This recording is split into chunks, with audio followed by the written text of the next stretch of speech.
Hi, Milo. Welcome to the Gold Coast. Thank You're you. so hot, I would let you impregnate my girlfriend. How's that? You've, sir, you have set the bar for the rest of us. Yeah. Thank you for that. Succeeding following questioners, raise your game. Please, I'll be delighted to hear your question. I just have a very brief comment which I'd like to get you to respond to. One of the things that I've learned from listening to you is that at the core of a lot of our problems globally is this obsession we have with groupthink and rigid, divisive ideologies, whether they're social or religious.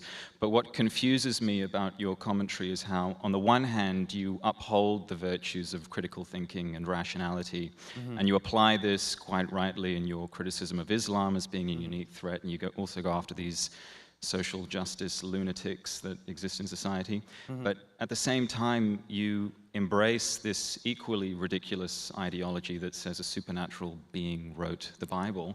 Now, I don't think any of us are capable of being perfectly rational, but it seems to me you can't have it both ways. Either you apply the principles of reason generally across the board, or you apply them selectively and suspend them selectively in the presence of your pet ideology. I understand the question, but there's an error in your assumption that Christianity cannot be arrived at as a product of reason.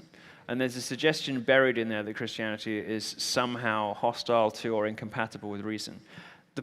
Science as a system of inquiry was produced by religion. It was Catholicism, it was Christianity that prompted man to look around at the world and say, this marvelous, beautiful creation of the Lord is something that God did, so it must be worth us taking a look and seeing how it works. And, Christianity gave birth to modernity. Christianity and capitalism have existed in intricate symbiosis. Capitalism would not be possible without the Protestant work ethic.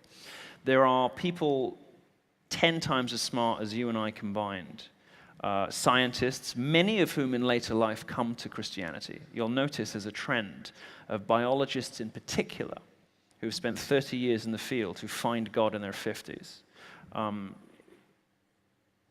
There are people, 10 times intelligent as you and I combined, who would say is simply no justification for putting fact, logic, and reason over here and religion here. I make specific criticisms of Islam because I have studied it as a belief system and found it to be poisonous and defective. I think it is incapable of adaptation, incapable of engaging with modernity. It hasn't experienced its own enlightenment. Therefore, it cannot engage with democracy, capitalism, or the West in general. And until it does, it simply shouldn't be here because it isn't compatible with our way of life. I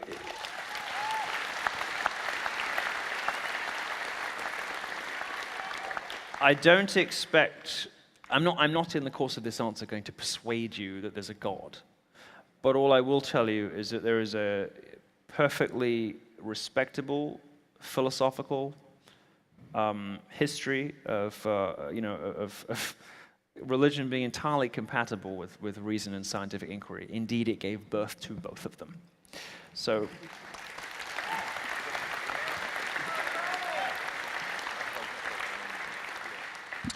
it's never going to be a completely, there's a bridge between the two of us that we are not going to cross, and that's okay. But I do want you to be careful about not falling into the kind of trap that the left does, saying, oh, well, how can you be gay and a Catholic? Which just betrays utter ignorance of both what homosexuality and Catholicism are. The Catholic Church has been a home for gay people forever. It's normally based on this assumption that Catholics are homophobic or whatever. At a time when the state was murdering homosexuals, the Catholic Church was welcoming them in and sheltering them as priests and giving them a chance to be something in the community and not be ostracized or murdered or discriminated against. The trade-off was you couldn't get married, but the Catholic Church was providing homosexuals not just with sanctuary, but with a function, an important function in civilization. These kinds of questions come from, I get how badly educated people are these days, but they come from this assumption that there's something incompatible between faith and reason. And no serious theologian would say so, and I would not say so.